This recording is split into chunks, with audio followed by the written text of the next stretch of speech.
followed not only her, but his family and friends. It drew people to him.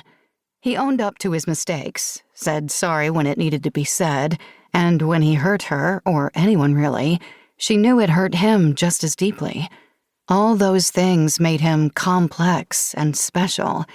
She still had trouble reconciling who he'd been to her and what he'd done.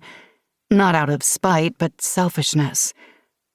Michael was nothing like Christopher, and Michael resented Christopher for the life he'd built, the successes he'd achieved, anything and everything that Christopher had, and Michael wanted. How much? Michael demanded an answer that was none of his business. She'd been a working landscape artist when she met Christopher, selling her paintings in a local art gallery in town. Barely known, she spent the night of her gallery showing worrying no one would buy any of her paintings. He came in looking for something to brighten his new office, a gift to himself for his recent promotion at a high-end furniture import company. The scene that captured his attention? Maya Bay, Koh Phi Phi in Thailand. He loved the blue ocean and light sand-colored cliffs with the rich and vibrant green vegetation, one of the most beautiful beaches she'd ever seen. He fell in love with it, and when she made a point to thank him in person for the purchase, he couldn't take his eyes off her and asked her out on the spot. She fell just as hard and fast for him. They honeymooned in Thailand a year later. She'd come a long way since those early showings where she waited with bated breath, hoping someone bought her work. Over the last few years, her career had skyrocketed. Her paintings were sold in many high-end galleries. The prices for her landscapes went up and so did demand, until she couldn't believe the amount of money people paid for her creations. She loved painting. That she made a living doing it had been the dream all along. It felt lucky and sometimes unreal that she got to do what she loved most. It still felt more like pleasure than work even after all these years. Michael wouldn't understand any of that. For him, life came down to what you had and what you wanted. She finally turned to him.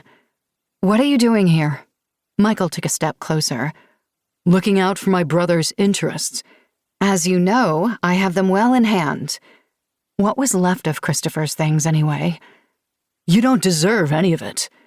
She raised a brow. "Christopher and the judge disagreed with you." Michael folded his arms over his chest. "He told me you asked him for a divorce." "Everything I had to say on the matter is part of the testimony I gave when you contested the will. Now, if you'll excuse me, I have a schedule to keep." He stepped into her path, blocking her from showing him out. Angry and bitter, she tried to hide both because she didn't want to give him the satisfaction of seeing her lose her composure. All she wanted to do was say goodbye to the ghosts in this house and this part of her life, and take that first step toward the future. She wanted the chance to leave with a clear head and heart, knowing that she'd never forget Christopher, but she was ready to move on and live her life without him. It had taken her a long time to grieve and accept the part she'd played in the downfall of their marriage and learn from her mistakes. It took even more time to understand that not everything that happened was her fault, though sometimes she faltered on that when she thought of the aching hole in her heart. Her hurt and anger had been an anchor weighing her down and stealing the light from her life for far too long.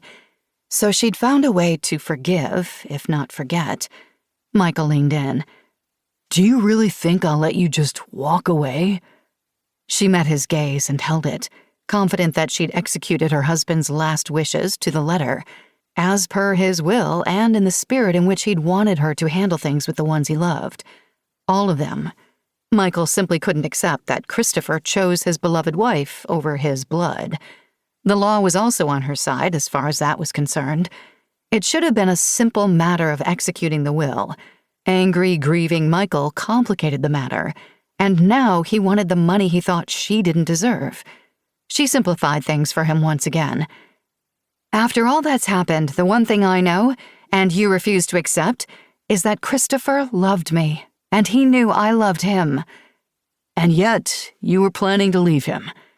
She didn't confirm or deny because she'd promised Christopher she'd keep his secrets. "Whatever you think you know about me, Christopher, or our marriage, you don't. So don't stand there and say things that aren't true simply because you want things that don't belong to you."